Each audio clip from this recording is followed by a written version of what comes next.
Joplin School Board considers dropping its mask mandate. The latest on the search for 2 escaped Southeast Kansas inmates. The 4 states' most watched news starts now. Some 4-state students will return to class without masks. This is KOAM News at 10. The Joplin School Board tonight voted to end the school's mask requirements as the district looks to return to some semblance of normalcy. Excited about it. I think there's fatigue in our community and I first of all want to say how proud I am of our students, our faculty and staff. They have all done remarkably well with the masking this year and far exceeded my expectations for that. Neosho's district-wide mandate ends tomorrow. And across the state line, Pittsburgh Public School students who participate in summer school activities will be able to do so without masks. The school district today rescinded its mask requirements for all students and staff. The district says the emphasis was made with an emphasis that students, staff, and visitors continue to monitor their symptoms. Doug Heddy, as usual, is monitoring the weather. Doug. Yeah, and not bad for us today, even though we did get some scattered showers and a few thunderstorms out there, nothing too strong or severe. 67, 76, the numbers for us today.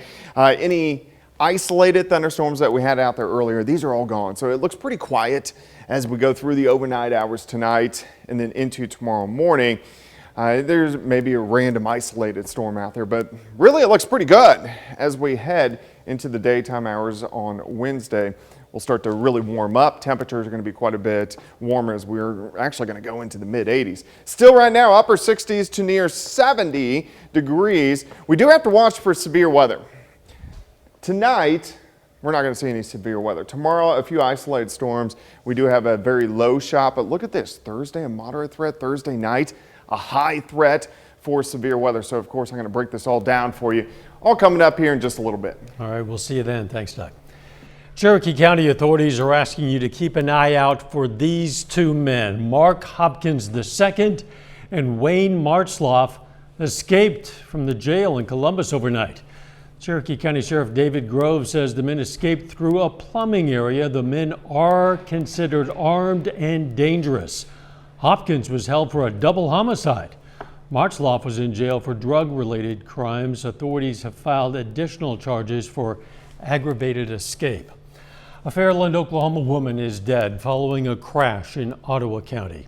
Authorities with the Oklahoma State Highway Patrol say it happened just before 6 yesterday evening on State Highway 125. They say a vehicle driven by 42-year-old Karen Roach crossed the center line, colliding with a car driven by 39-year-old Alicia Smalley. Roach died at the hospital. Her 2 juvenile passengers and Smalley, along with her 2 juvenile passengers, were injured. The last report, they were all in fair condition. Missouri drivers can expect delays and road closures when work begins on June 1st for a new roundabout at the intersection of 171 and YY in Jasper County.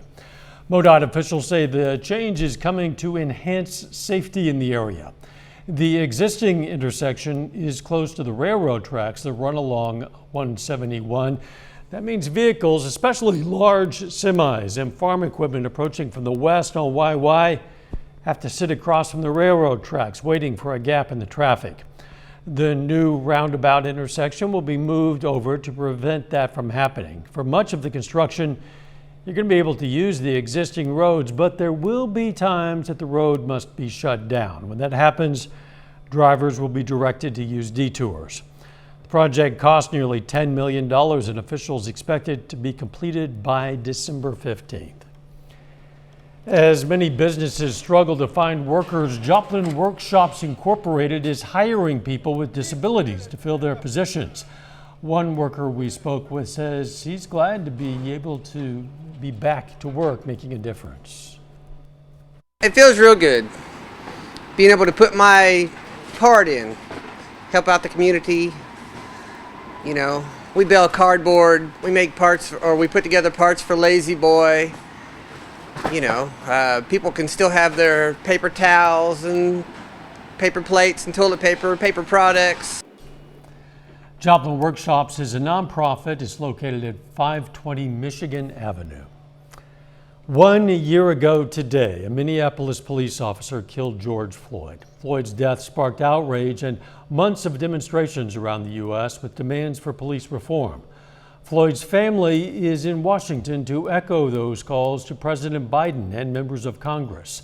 Skylar Henry reports from the White House.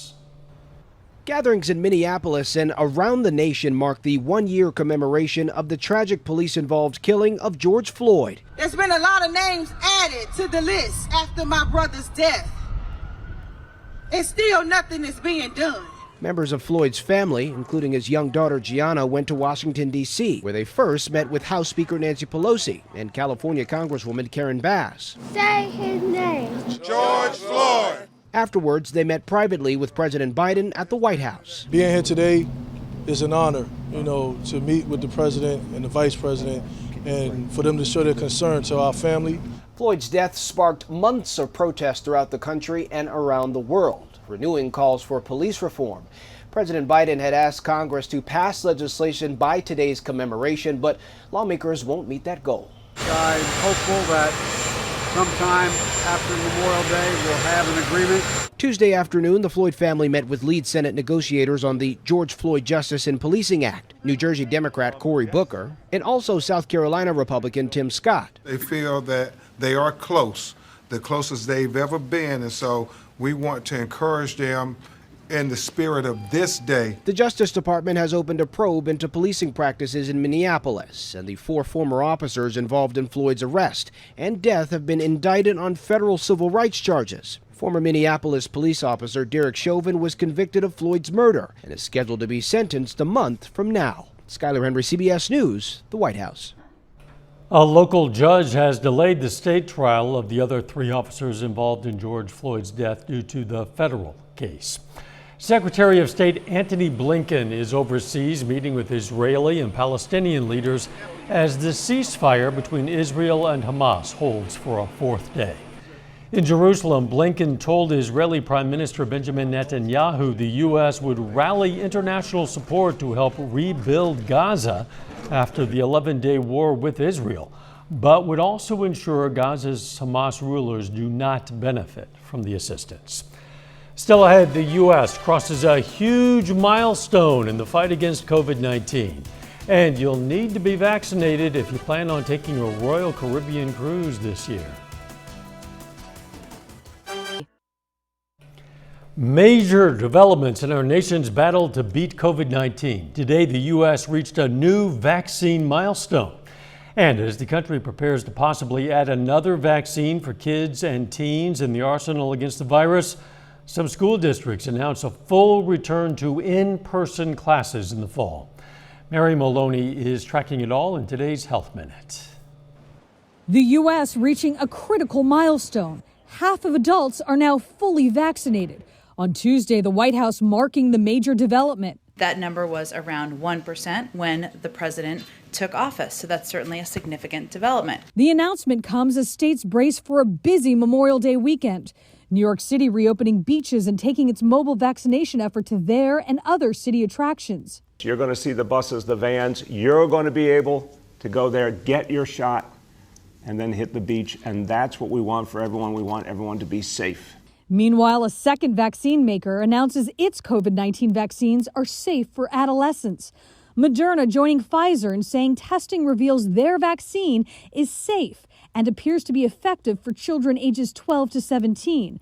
Moderna says it plans to submit its results to the U.S. Food and Drug Administration in June and hopes to get emergency use authorization.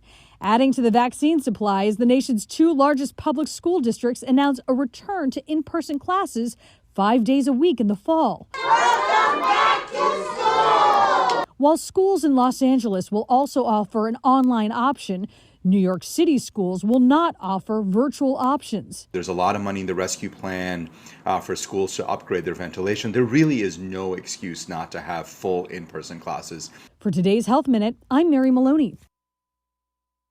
A new poll finds fewer than half of Americans are social distancing now. The Axios Ipsos survey shows 44% of respondents socially distanced in the last week. That's down 12 points from 2 weeks ago. During the same period, the number of Americans who say they wear masks whenever they leave home is down even more, from 58% 2 weeks ago to 45% in the recent poll. That comes after the Centers for Disease Control and Prevention said masks are not necessary in most situations for fully vaccinated people. Royal Caribbean says vaccines will be required to board its ships again. Travelers 16 and older departing from the U.S. or Bahamas on or before August 1st have to be fully vaccinated before sailing. After August 1st, travelers as young as 12 must be fully vaccinated before travel. It's all part of Royal Caribbean's plan submitted to the CDC. United Airlines is offering vaccinated flyers a shot at winning free flights. The company says it applies to new or existing members of its Mileage Plus program. To participate, people have to upload their vaccination records to United's mobile app by June 22nd. Users will be entered to win a year's worth of free air travel for two. Later, Colgan baseball and softball are chasing a state championship. We'll hear from the teams in sports. Plus, thunderstorms back in the forecast again over the next few days. We're going to look at that coming up. To you.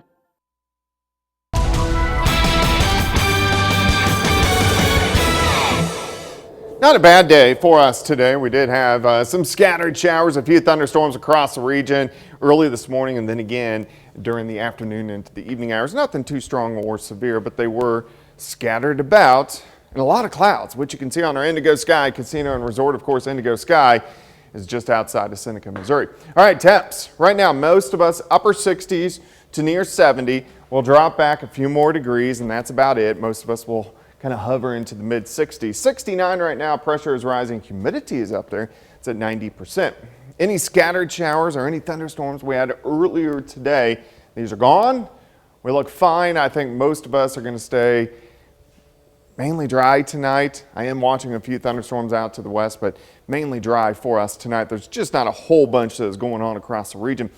Yeah, in fact, we can zoom in, you can see really nothing going on. Some scattered thunderstorms out across central Kansas. And a straggler or two may try to get in late tonight into tomorrow morning, but again, most of us are going to stay dry. Let's go through time. Here's 5:30 in the morning. A lot of clouds. Again, I think we'll warm up more tomorrow afternoon. Today, we were only into the mid 70s. Tomorrow, we should go low to mid 80s, so significantly warmer. 64 to start, 77 by noon. High temp right around 83. We're going to have those south winds at about 15, maybe upwards of 20 gusting wise late in the day. A few isolated pop-up thunderstorms late in the day, but really most of tomorrow's dry. Most of tomorrow's night is dry. Then by Thursday morning, some storms may get in. These are going to be mainly our northern counties, but some of these could be on the stronger side. As we go into the afternoon, the atmosphere gets more unstable. We start to heat up into the 80s once again, and after about 2 or 3 o'clock, thunderstorms will explode, especially on the Kansas side, north central parts of Oklahoma. These will most likely go severe very quickly. In the first 3-4 hours, we are definitely going to have a tornado threat, and then I think as these drive through, as we go into the evening hours, they'll switch mainly over to kind of a very gusty winds, 70, 80 miles per hour, and then over to very large hail. But something we want to watch very closely. And then most of these are going to be out of here by the time we head into midnight, very early Friday morning. But of course, something we want to watch. All right, severe threat, at least an elevated threat across the region. This is on Thursday, remember. Timing 3 p.m. to about midnight will elevate the tornado threat. But I'm going to put in the high section hail, wind, and also rain as these continue to work through as we head into late Thursday and Thursday night. All right, severe weather chances tomorrow. I don't really see any, even though we are going to get a few isolated storms late in the day. So I'll put our chances very low with one of those isolated storms. Thursday, a moderate threat, high threat Thursday evening and Thursday night, and then our threat disappears by the time we head into Friday.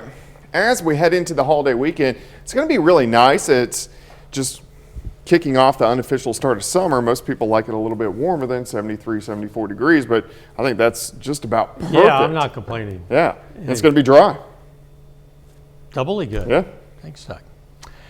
St. Mary's Elementary kindergartners in Joplin today learned at least a little bit about what life is like with their classmates who have autism.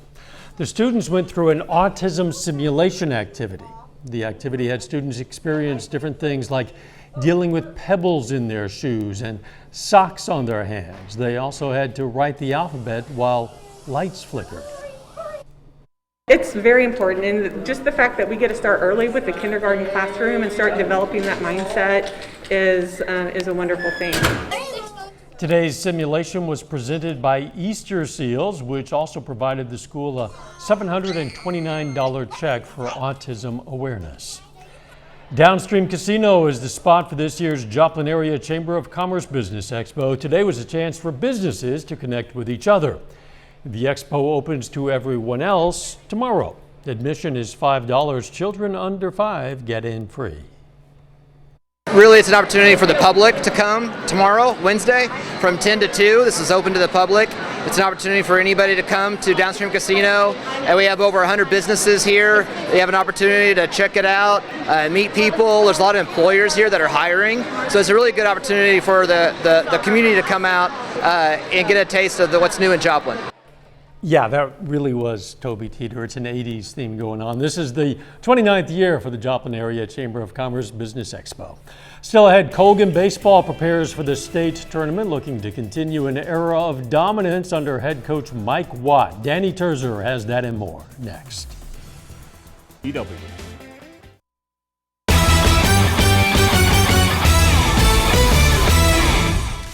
The Seneca Indians are still alive for a baseball state championship.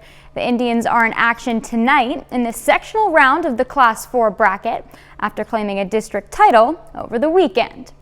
Seneca on the road against Hollister this evening, with the winner moving on to the quarterfinals. The Indians fall 4-2. They end the season with a 16-12 overall record. The Colgan Panthers are headed to the 2A state baseball tournament this week.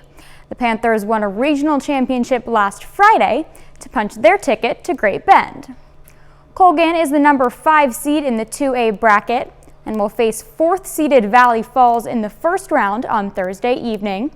The Panthers are in search of their 17th state title under head coach Mike Watt. Right now, they're playing some of their best baseball, and expectations are high. You can't really worry about anybody else but yourself.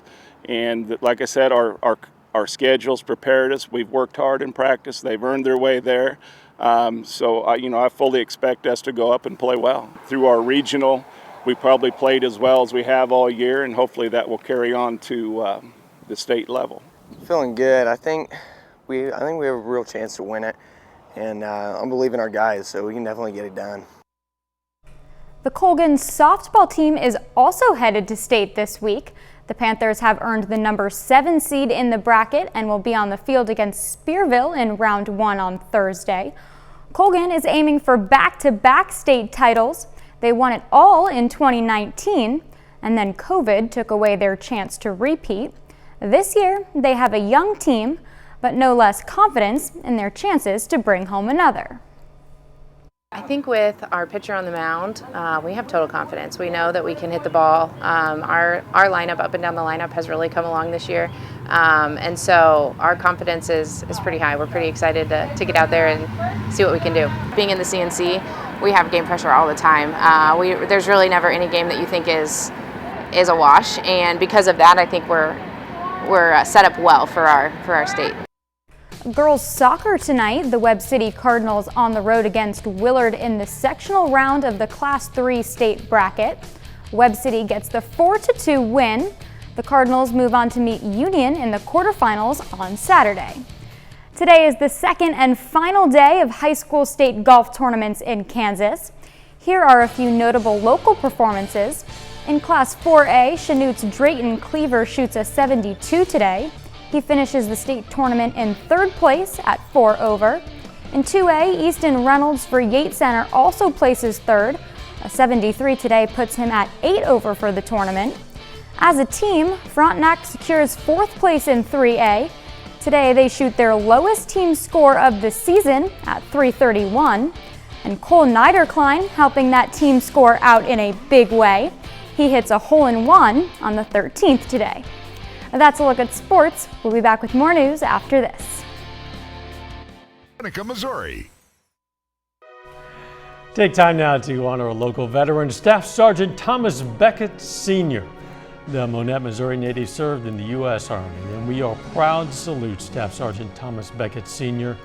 He's tonight's four-state hero. A record-holding NASA astronaut is currently retired, but she plans to head back into space. Peggy Whitson. She revealed she will pilot a private company's mission to space. The Houston-based company Axiom has dubbed the mission AX-2. It'll use a SpaceX Crew Dragon capsule to carry Whitson and another pilot to the International Space Station. Whitson first flew in space in 2002 and has clocked 665 total days in space already. That's almost 2 full years. This mission is slated to take off in 2022. It could be among the first privately funded civilian missions to space to launch from U.S. soil. Good for her. That's pretty exciting news. Some more chances of rain. We don't have to worry about the severe stuff for a little bit longer, though. Now, an isolated storm or two late tonight, and then again by tomorrow afternoon, but we're going to actually heat up quite a bit, 83, 84 on Thursday. It's Thursday afternoon and evening we really need to keep our eyes on for a severe threat. Of course, we're going to have more on this tomorrow. Thanks, Doug, and thank you for joining us. We'll see you right back here tomorrow. In the meantime, let's take care of ourselves and each other.